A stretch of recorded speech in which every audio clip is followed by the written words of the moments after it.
Assalamualaikum warahmatullahi wabarakatuh. Perkenalkan, kami dari kelompok 1 akan mempresentasikan persatuan dan kesatuan bangsa pada masa revolusi kemerdekaan yang terjadi pada tahun 1945 sampai 1949. Daftar isi yang akan kami bahas pada presentasi kali ini meliputi sistem pemerintahan, sidang PPKI pertama dan kedua, pembentukan KNIP, maklumat pemerintah, kabinet parlementer, dan pemberontakan yang terjadi. Adapun ciri-ciri masa revolusi kemerdekaan yaitu bentuk negaranya kesatuan, bentuk pemerintahannya republik, kepala negaranya dipimpin oleh presiden, sistem pemerintahannya presidensial, dasar negaranya Undang-Undang Dasar 1945, terdapat 12 parlementer dan terdapat 8 provinsi. Sistem pemerintahan presidensial ada 5. Yang pertama, kekuasaan besar di presiden. Yang kedua, kekuasaan tinggi di MPR. Yang ketiga, MPR sebagai penjelmaan kedaulatan rakyat. Yang keempat, MPR sebagai kekuasaan negara. Yang kelima, presiden sebagai penyelenggara kekuasaan pemerintahan. Hasil dari sidang PPKI 18 Agustus 1945, yang pertama menetapkan UUD Republik Indonesia, yang kedua menetapkan presiden dan wakil presiden.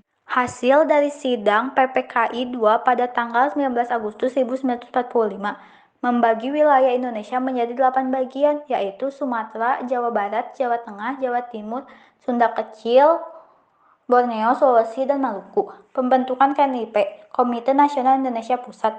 PPKI dibubarkan diganti KNIP. KNIP diresmikan pada 29 Agustus 1945. Diketuai Kasman Singodimedjo, beranggotakan 137 orang berasal dari golongan muda dan tokoh dari berbagai daerah. Ketetapan KNIP berpusat di Jakarta, penjelmaan cita-cita bangsa untuk menyelenggarakan kemerdekaan. Pernyataan dari rakyat untuk hidup aman sebagai negara merdeka. Pada masa reformasi kemerdekaan, pemerintah mengeluarkan beberapa maklumat. Yang pertama, maklumat 5 Oktober 1945. Pemerintah mengeluarkan maklumat pembentukan TKR, Tentara Keamanan Rakyat. Yang kedua, maklumat 3 November 1945. Pemerintah mengeluarkan maklumat pembentukan partai politik. Yang ketiga, maklumat 14 November 1945, maklumat Presiden bahwa tanggung jawab pemerintah ada di tangan para menteri. Pada tahun 1945 sampai 1950 terjadi beberapa kali pergantian kabinet. Di antaranya, yang pertama kabinet presidensial berganti menjadi kabinet Syahril I, lalu Syahril II, berlanjut dengan kabinet Syahril III. Setelah itu diganti lagi menjadi kabinet Amir Syarifuddin I dan Amir Syarifuddin II, lalu kabinet Hatta I dan kabinet Hatta II, dan yang terakhir pada masa revolusi kemerdekaan ada kabinet darurat pada tanggal 19 Desember 1948 sampai 13 Juli 1949. Pemberontakan. 1. Pemberontakan Partai Komunis Indonesia atau PKI, Madiun 1948.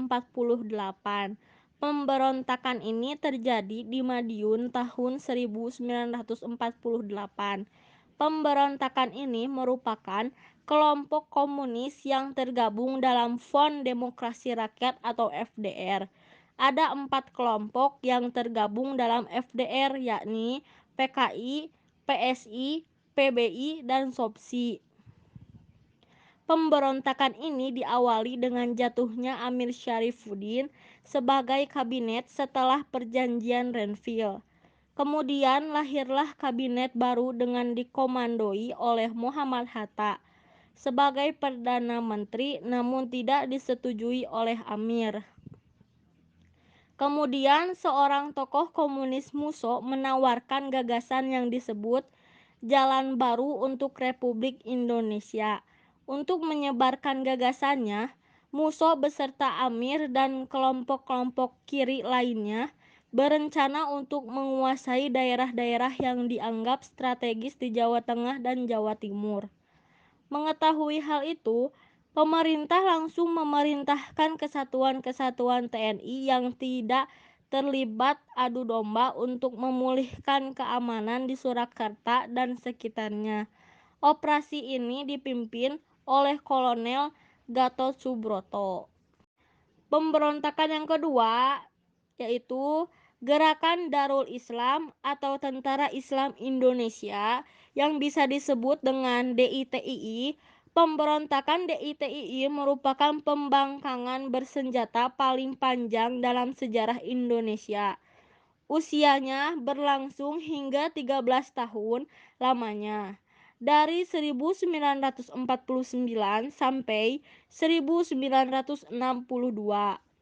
Latar belakang terjadinya pemberontakan Darul Islam atau Tentara Islam Indonesia adalah keinginan mendirikan negara Islam dan menolak perjanjian Renville. Misalnya pemberontakan DITII di Aceh dilatar belakangi penolakan penggabungan Provinsi Aceh ke Sumatera Utara. Tujuannya dari pemberontakan ini adalah mendirikan sebuah negara dengan dasar syariat Islam berupa Al-Quran dan hadis di wilayah Indonesia. Operasi Pagar Betis adalah operasi militer Indonesia untuk mengakhiri pemberontakan DITII di Jawa Barat yang dipimpin oleh Kartosuwiryo dengan mengepung markas pemberontak di Gunung Geber.